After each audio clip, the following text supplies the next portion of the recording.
Hello बच्चों, कक्षा 11वीं की मैथ्स की ऑनलाइन क्लासेस में आपका एक बार फिर स्वागत है। हम प्रश्नावली 5 डिस्कस कर रहे थे, जिसका आज अंतिम पोर्शन हम देख रहे हैं विविध प्रश्नावली 5 का, जिसमें ये 3-4 सवाल हम डिस्कस करेंगे। अच्छे अच्छे सवाल हैं, सीखें। सवाल देखा आपने, सवाल कह रहा है 1 प्लस आयोटा बटे 1 माइनस आयोटा की घात m बराबर 1 है, तो m का मान निकालो। और m का मान रखना है मिनिमम, न्यूनतम और धनात्मक और पूर्णांक। पूर्णांक मतलब 1 2 3 4 है ना। देखते हैं क्या आता है। आपने क्वेश्चन पर नजर मारी तो आपने पाया बटे में क्या आया बेटा, आयोटा। और आप जानते हैं बटे में आयोटा आते ही हम सबसे पहले क्या करते हैं, परिमेयकरण। हमने परिमेयकरण स्टार्ट कर दिया परिमेयकरण। हर की संयुग्मी से गुना कर दिया, करो गुना, क्या बन गया 1 प्लस आयोटा का होल स्क्वायर। 1 प्लस आयोटा का होल स्क्वायर बोलो, A square plus B square plus 2ab।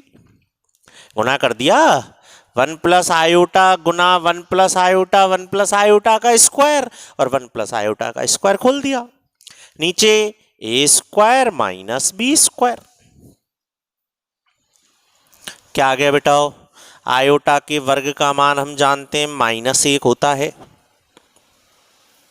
1 का वर्ग 1 माइनस आयोटा का वर्ग -1, ये कट गया। क्या आ गया बेटा, 2 आयोटा बटे 2, 2 आयोटा बटे 2, 2 से 2 कट गया। क्या आ गया फाइनली, क्या आ गया फाइनली, आयोटा की घात m बराबर 1 आ गया। बोलो कोई दिक्कत, आयोटा की घात m बराबर क्या आ गया, 1 आ गया। अब बताओ मुझे m का मिनिमम मान क्या होगा। आयोटा की घातों में पढ़ के आए हैं हम, m का न्यूनतम मान क्या होगा, और वो मान कैसा होना चाहिए, धनात्मक। धनात्मक मान बताओ, m का न्यूनतम मान m बराबर क्या होगा बताओ।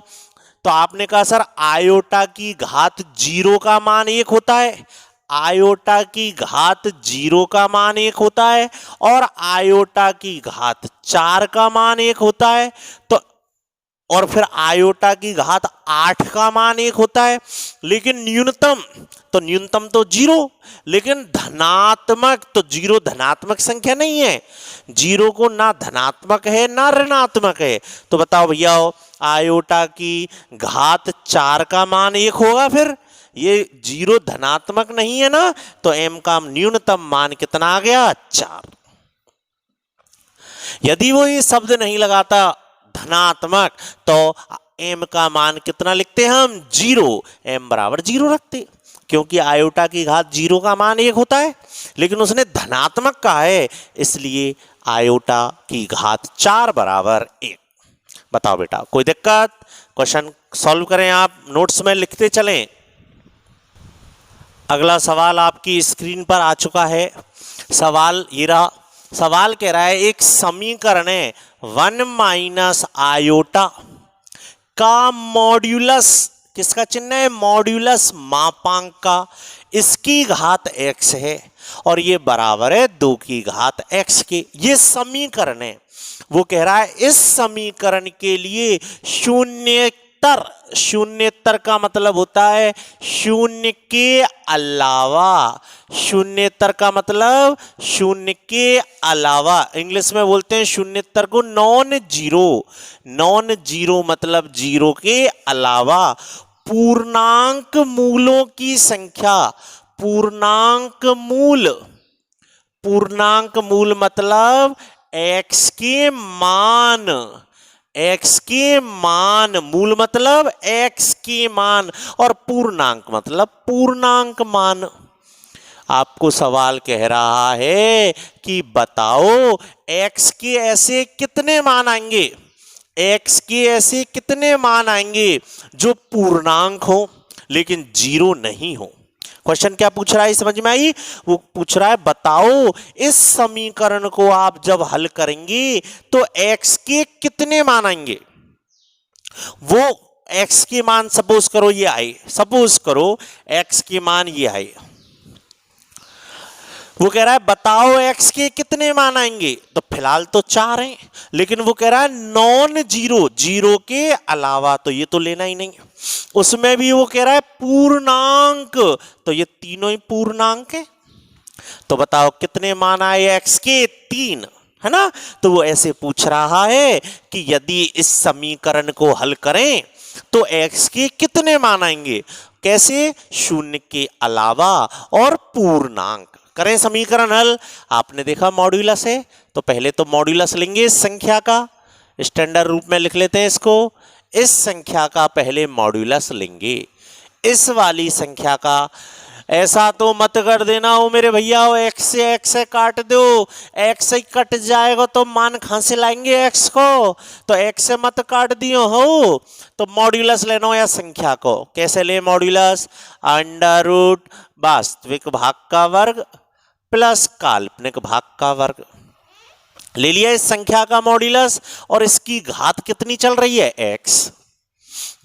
कितना आ गया बेटा, वो ये अंदर अंडर रूट 2 की घात x।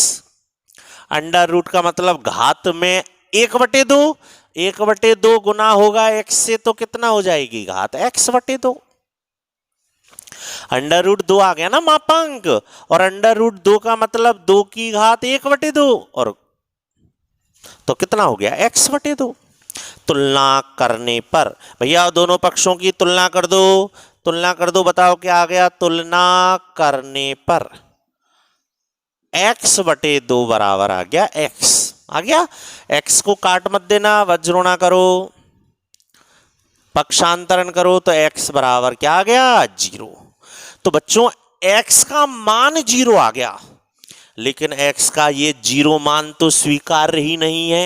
उसने कहा था नॉन जीरो, परंतु x का मान 0 नहीं हो सकता, क्योंकि x कैसी संख्या है, शून्येतर संख्या है।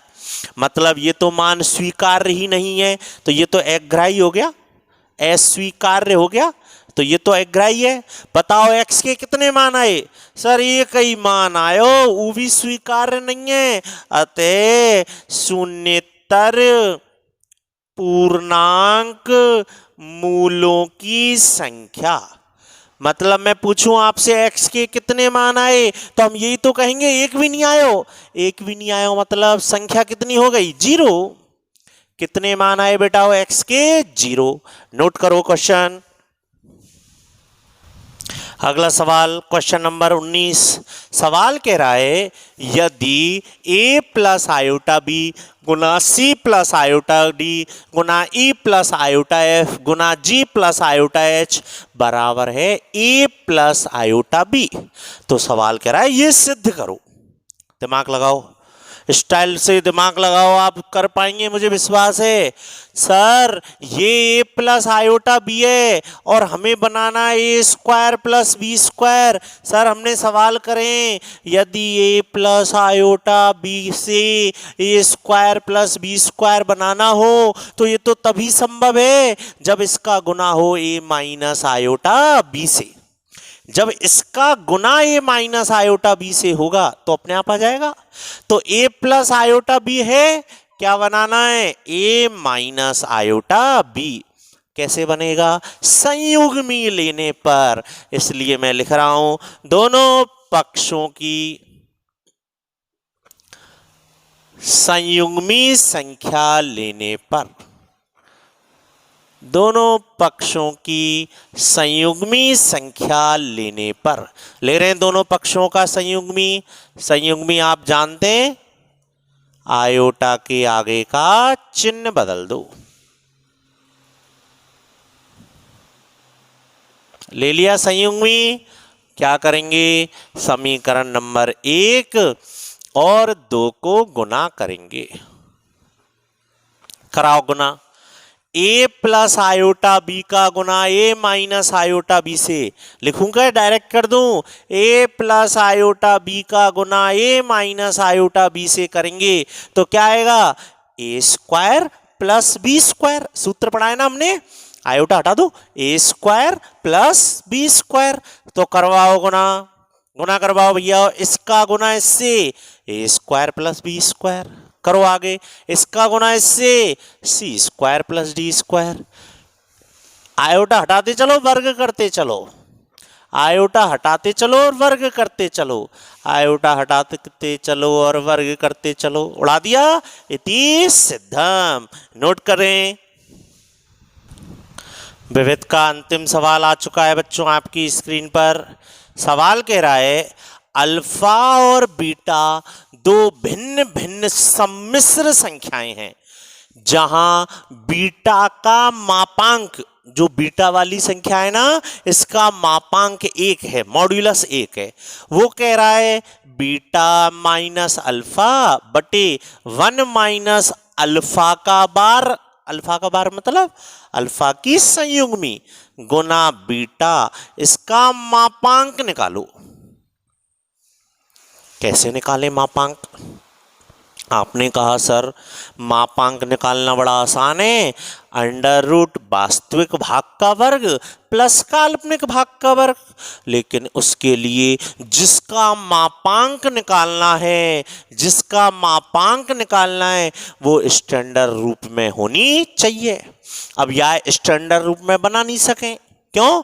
उसके लिए तो अल्फा और बीटा के मान होने चाहिए थे आयोटा वाले रूप में, इस रूप में मान होते, यदि ऐसी संख्याएं होती हम झट स्टैंडर्ड रूप बना लेते। अब क्या करें? हमने देखा मॉड्यूलस का चिन्ह है, आप जानते हैं ये बीच में माइनस है। देखो मॉड्यूलस का चिन्ह हम जानते हैं प्लस माइनस में अलग अलग नहीं होता, सीख लिया हमने पहले। मॉड्यूलस का चिन्ह प्लस माइनस में अलग अलग नहीं होता, मॉड्यूलस का चिन्ह भाग में अलग अलग हो जाता है। तो देखो ऊपर अलग हो गया मॉड्यूलस, नीचे अलग हो गया। मॉड्यूलस का चिन्ह भाग में तो अलग अलग हो जाता है, लेकिन बीच में माइनस आ गया और प्लस माइनस में मॉड्यूलस काम नहीं करता। अब क्या करें? तो एक नया कॉन्सेप्ट हम सीख रहे हैं, इनको भी आप सूत्रों में नोट करेंगे। क्यों जरूरत पड़ रही है समझ में आ गया। यदि मॉड्यूलस आ जाए और बीच में प्लस माइनस आ जाए, यदि मॉड्यूलस आ जाए, 12वीं में भी काम आता है ये कॉन्सेप्ट, यदि मॉड्यूलस आ जाए और बीच में प्लस माइनस आ जाए तो मॉड्यूलस अलग अलग नहीं होता। तो हम क्या करेंगे भैया, चूंकि मॉड्यूलस प्लस माइनस में अलग अलग नहीं किया जा सकता, इसलिए हम मॉड्यूलस को कर देंगे खत्म। कैसे? मॉड्यूलस जेड का वर्ग बराबर होता है जेड गुना जेड बार। मॉड्यूलस खत्म करने का सूत्र क्या है? मॉड्यूलस खत्म करने का सूत्र मॉड जेड का वर्ग बराबर होता है जेड गुना जेड बार। बहुत काम का सूत्र है, उपयोग मैंने बोल के सुनाया आपको। यदि मॉड्यूलस प्लस माइनस में हम जानते हैं मॉड्यूलस प्लस माइनस में तो अलग अलग होता ही नहीं है। जब मॉड्यूलस प्लस माइनस में अलग अलग काम ही नहीं कर रहा है तो मॉड्यूलस है खत्म कर देंगे। कैसे? सर जब भी हमें मॉड्यूलस खत्म करना हो और मॉड्यूलस के अंदर कछु ही लिख रहा हो, कछु, और हम आगे स्टेप नहीं बढ़ा पा रहे हैं, तो मॉड्यूलस खत्म करो। और मॉड्यूलस खत्म करना है तो उसका वर्ग कर लो। उसका क्या कर लो? वर्ग। मॉड्यूलस खत्म हो जाएगा और क्या लिख देंगे? कछु, वो संख्या ज्यों की त्यों, और गुना में आ जाएगा उस कछु का बार। क्या आ जाएगा? कछु का बार। आई बात समझ में? दोबारा सुनो। चूंकि मॉड्यूलस प्लस माइनस में काम नहीं करता, गुना भाग में तो अलग अलग हो जाता है, मॉड्यूलस प्लस माइनस में अलग अलग नहीं किया जा सकता। इसलिए जब ऐसी सिचुएशन आ जाए कि मॉड्यूलस का चिन्ह हो और बीच में प्लस माइनस हो, हम मॉड्यूलस को खत्म करेंगे। कैसे? हम उसका वर्ग कर लेंगे और वर्ग करते ही वो संख्या ज्यों की त्यों, अंदर जो लिख रहा है, जेड लिख रहा है जेड, जेड वन लिख रहा है तो जेड वन ज्यों की त्यों, और गुना में कछु लिख रहा हो, है ना, तो यो मानो कछु गुना कछु को बार, बार मतलब संयुग्मी। ठीक है, इसके अलावा बेसिक कॉन्सेप्ट ये ध्यान रखें, इनको नोट कर लेंगे आप, कि जैसे मॉड्यूलस प्लस माइनस में अलग अलग नहीं होता, गुना भाग में अलग अलग हो जाता है, ऐसी बार, बार मतलब संयुग्मी संख्या, तो आप ऐसे लिख लेना, संयुग्मी संख्या के गुणधर्म, संयुग्मी संख्या के गुणधर्म क्या है? संयुग्मी संख्या के गुणधर्म, संयुग्मी मतलब बार। तो देखो भैया, ये जो बार का चिन्ह होता है ना, बार का, यदि इस बार के चिन्ह के ऊपर भी बार आ जाए, बार के चिन्ह के ऊपर भी क्या आ जाए? बार, बार के ऊपर बार, तो बार खत्म हो जाता है, खाली जेड रह जाएगा।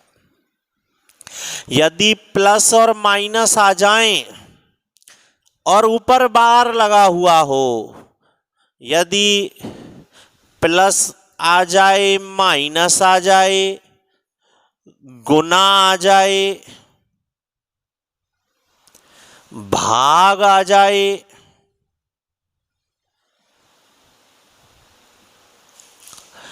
यदि प्लस आ जा, माइनस आ जा, गुना आ जा, भाग आ जा, तो ध्यान रखना मॉड्यूलस तो प्लस माइनस में अलग अलग नहीं होता, लेकिन बार का चिन्ह प्लस में भी, माइनस में भी, गुना में भी और भाग में भी अलग अलग हो जाता है। याद हो गए ये पूरी प्रॉपर्टी? नोट कर लेना इनको। कैसे याद करना? देखो एक ही लाइन में याद हो गए। तो बार के ऊपर बार आ जाए तो बार खत्म।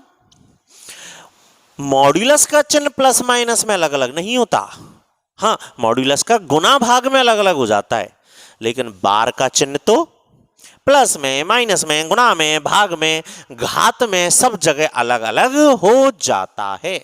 क्लियर? और जब मॉड्यूलस अलग अलग नहीं हो रहा हो, हम मॉड्यूलस कर देंगे खत्म।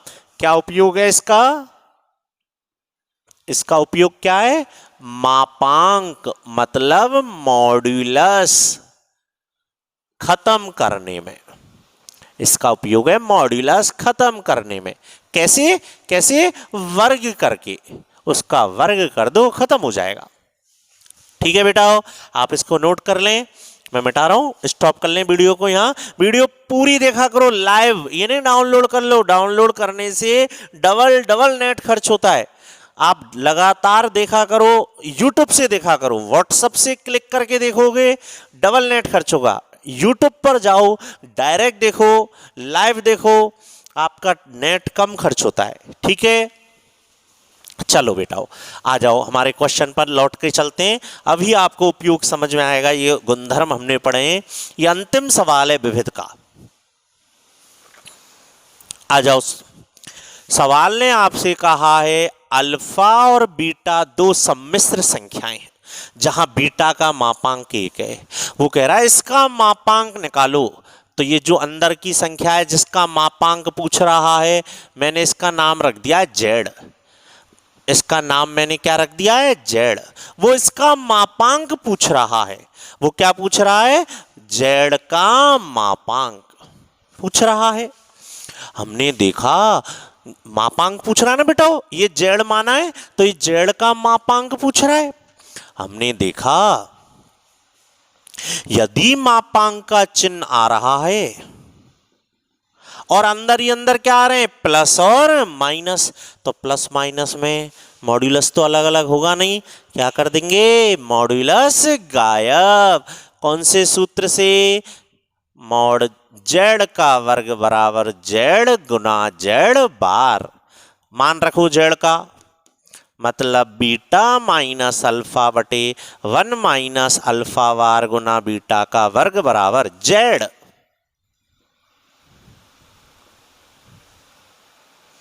गुना जेड बार मतलब इस पूरे का बार। अब ध्यान से, है ना बेटा, बहुत ध्यान से कैलकुलेशन समझना। अच्छा सवाल है। बराबर, चलो गुना करवाओ। बीटा माइनस अल्फा बटे 1 माइनस अल्फा बार गुना बीटा गुना बार, और बार का चिन्ह हमने अभी अभी सीखा, प्लस में, माइनस में, गुना में, भाग में, हर जगह अलग अलग हो जाएगा, कर दो अलग अलग। बीटा का बार माइनस अल्फा का बार बटे 1 का बार माइनस अल्फा का बार पहले से और उसका और बार गुना बीटा का बार, कर दिया अलग अलग। हमने पढ़ा है ना, मॉड्यूलस का चिन्ह ही नहीं करता काम, लेकिन बार बार तो प्लस में, माइनस में, गुना में, भाग में, हर जगह अलग अलग हो जाता है। क्या आ गया? बीटा माइनस अल्फा बटे 1 माइनस अल्फा बार गुना बीटा का होल स्क्वायर बराबर आ गया बीटा माइनस अल्फा बटे 1 माइनस अल्फा बार गुना बीटा। देखो क्या आ गया? Beta bar minus alpha bar बटे 1 का बार। भैया अब 1 का बार क्या होगा आप सोचें?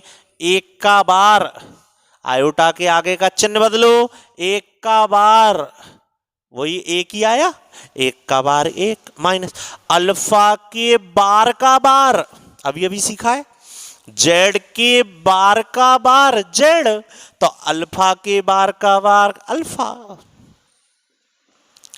अब इन दोनों को गुना करेंगे, करवाओ गुना, बच्चा गुना, बिल्कुल बच्चों की तरह गुना होगा बेटा हो, करवाओ बच्चा गुना बच्चों की तरह गुना, बीटा का गुना कराओ, बीटा गुना बीटा बार माइनस बीटा गुना अल्फा बार माइनस अल्फा गुना बीटा बार प्लस अल्फा गुना अल्फा बार बटे 1 का गुना करवाओ, 1 माइनस अल्फा गुना beta bar minus alpha bar गुना बीटा प्लस इन दोनों का गुना अल्फा बार गुना बीटा गुना अल्फा गुना बीटा बार। बताओ बेटा कोई दिक्कत आ रहा है समझ में? आ जाओ। क्या आ गया? मॉड्यूलस बीटा माइनस अल्फा बटे 1 माइनस अल्फा बार गुना बीटा का होल स्क्वायर बराबर, देखना बेटा ध्यान से, नजर मत हटाना, बीटा गुना बीटा बार जेड गुना जेड बार, यहां से देखो जेड गुना जेड बार क्या होता है? मॉड जेड का वर्ग, तो बीटा गुना बीटा बार मॉड बीटा का वर्ग हो गया माइनस बीटा गुना अल्फा बार माइनस अल्फा गुना बीटा बार प्लस अल्फा गुना अल्फा बार मॉड अल्फा का वर्ग बटे 1 minus alpha beta bar minus beta alpha bar plus, ध्यान से देखो, अल्फा गुना alpha bar mod of alpha का वर्ग बीटा गुना beta bar mod of beta का वर्ग। लगा दिया? आराम से देख लो, समझ लो। अब उसने खुद ने कहा है मॉड बीटा का मान कितना है? 1। मॉड बीटा का मान उठा के रख दो, मॉड बीटा का मान उठा के रख दो, बस खत्म होने वाला है, लंबा सवाल है। मॉड बीटा का मान 1 और 1 का वर्ग 1, इनको पहले आगे पीछे लिख रहा हूं भैया, हो ना। मॉड बीटा का मान 1 दिया था उसने, हमने लिख दिया, अल्फा का दिया ही नहीं है, हमने नहीं लिखा। मॉड बीटा का मान क्या दिया है सवाल वाले ने? 1।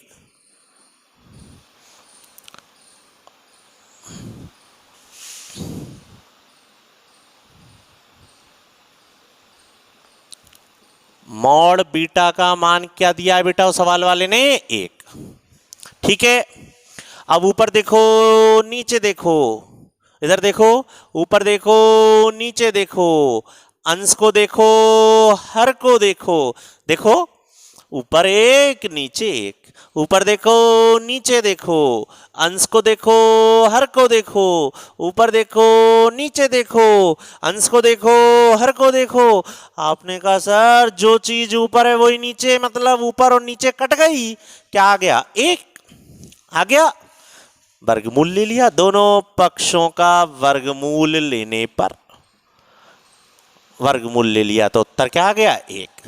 1 का वर्गमूल 1, प्लस माइनस मत लगा देना, माइनस क्यों नहीं लगेगा? क्योंकि मॉड्यूलस है मापांक, और मापांक हमेशा धनात्मक होता है। क्यों होता है धनात्मक? क्योंकि हमने पढ़ा है मापांक का मतलब होता है बिंदु की मूल बिंदु से दूरी, और दूरी हमेशा क्या होती है? धनात्मक। बहुत बढ़िया सवाल है, आपको 2-3 बार ये समझना पड़ेगा तब समझ में आएगा। कठिन है तो 2 बार 3 बार आप देखेंगे, सूत्र याद करेंगे और इस क्वेश्चन को आप रफ में करके जब तक आप इसको खुद सॉल्व नहीं कर लेते फिर इसको आप फेयर कॉपी में करेंगे। ओके बच्चों इसी क्वेश्चन के साथ हमारी प्रश्नावली 5 कंप्लीट हो चुकी है। आप पूरी प्रश्नावली के सभी वीडियो लगातार देखें।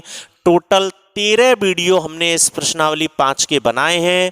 आप इनको लाइन वाई पहला, दूसरा, तीसरा लाइन वाई धीरे धीरे आराम से समझते हुए इनको देखें और प्रश्नावली 5 कंप्लीट करें। ठीक है बच्चों, बाय बच्चों।